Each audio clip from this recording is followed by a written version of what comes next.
Di era digital ini, kita meninggalkan jejak data dimanapun kita beraktivitas online. Mulai dari riwayat browsing hingga interaksi media sosial kita, informasi ini menggambarkan siapa diri kita, apa yang kita suka, dan bahkan apa yang kita pikirkan. Pertanyaannya, siapa yang memiliki akses ke informasi ini dan bagaimana informasi ini digunakan? Privasi, hak untuk mengontrol informasi pribadi kita dan bagaimana penggunaannya telah menjadi perhatian penting. Ini bukan hanya tentang menyembunyikan rahasia. Ini tentang memiliki kebebasan untuk menjadi diri sendiri, tanpa takut dihakimi atau dimanipulasi. Bayangkan seseorang terus-menerus mengawasi kita, membaca pesan pribadi kita, dan melacak setiap gerakan kita. Inilah yang dirasakan seperti pelanggaran privasi di dunia digital.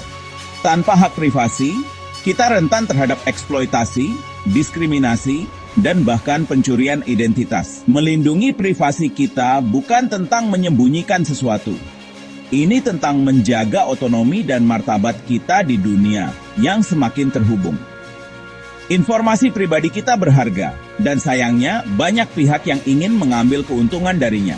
Dari iklan yang ditargetkan hingga kebocoran data, ancaman terhadap privasi kita nyata dan terus berkembang. Oleh karena itu, memahami perbedaan antara privasi dan keamanan sangat penting dalam menavigasi lanskap digital ini. Meskipun keduanya saling terkait, keduanya tidak sama. Privasi adalah tentang kontrol atas informasi kita, sementara keamanan berfokus pada melindungi informasi tersebut dari akses yang tidak sah. Meskipun sering digunakan secara bergantian, privasi data dan keamanan data mewakili konsep yang berbeda. Privasi data berfokus pada hak individu untuk mengontrol informasi pribadinya. Siapa yang dapat mengaksesnya, bagaimana penggunaannya, dan untuk tujuan apa. Di sisi lain, keamanan data mengacu pada langkah-langkah yang diambil untuk melindungi informasi ini dari akses, penggunaan, atau pengungkapan yang tidak sah. Anggap saja seperti rumah kita. Privasi seperti memilih siapa yang kita undang masuk, sementara keamanan adalah tentang mengunci pintu dan jendela untuk mencegah penyusup masuk.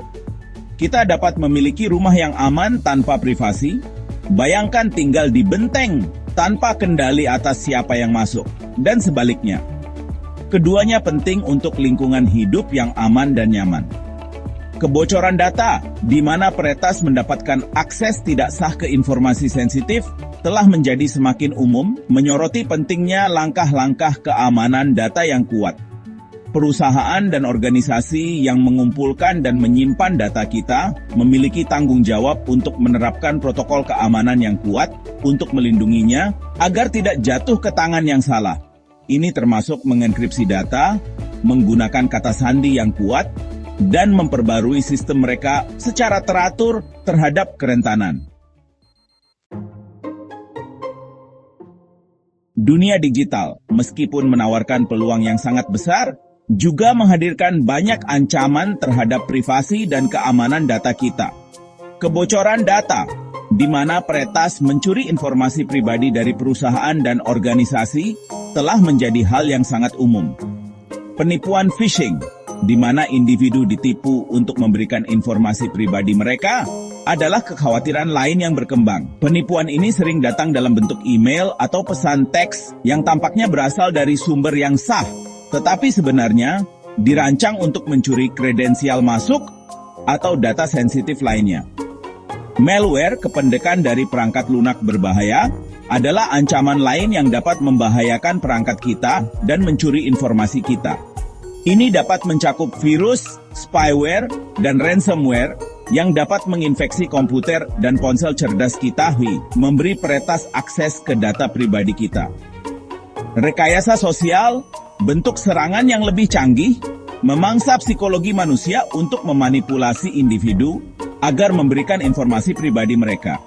Penyerang dapat menyamar sebagai individu atau organisasi terpercaya untuk mendapatkan kepercayaan kita, dan kemudian memanfaatkannya untuk mencuri data kita.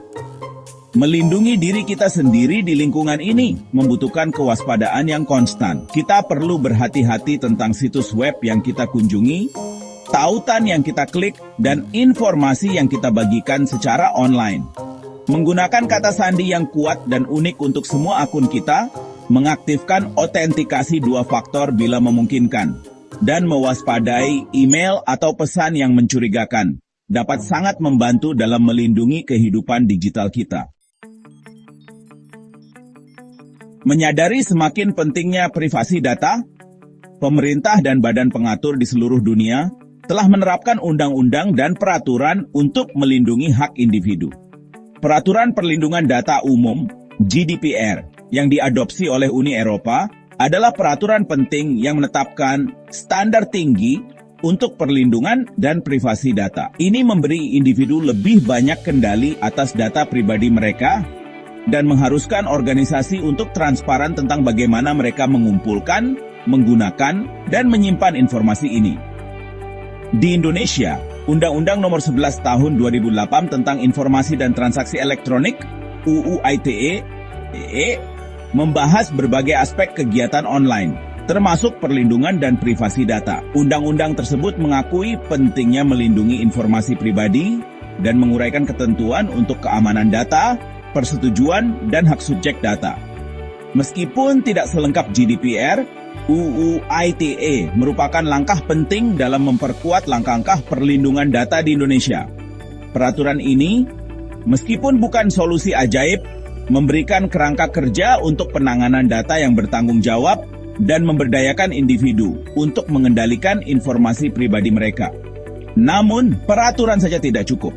Kita, sebagai individu perlu proaktif dalam memahami hak-hak kita, mengelola keberadaan online kita, dan menuntut pertanggungjawaban dari perusahaan yang menangani data kita.